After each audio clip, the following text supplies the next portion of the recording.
So వీళ్ళకైతే ఈత వస్తుంది. వీళ్ళనే లోకల్ కాబట్టి అందుకే ఇంత లోకల్ దాకా ఎంత పెద్ద పెద్ద అలలు వచ్చినా ఆడుతారు. సముద్రం తెలివే ఇతైనా ప్రపంచాలే చూసా విధానం ఎవరికని బ్యాక్ టు ఒడ్డు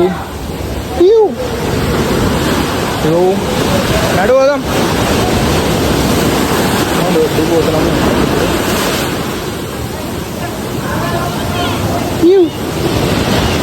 ప్రపంచంలో అత్యంత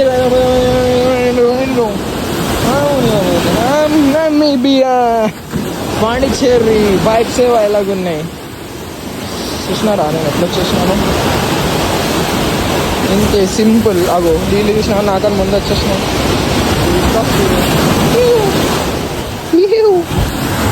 వచ్చేసినాం. ఇక్కడ నాలాంటి ఫిషర్మెన్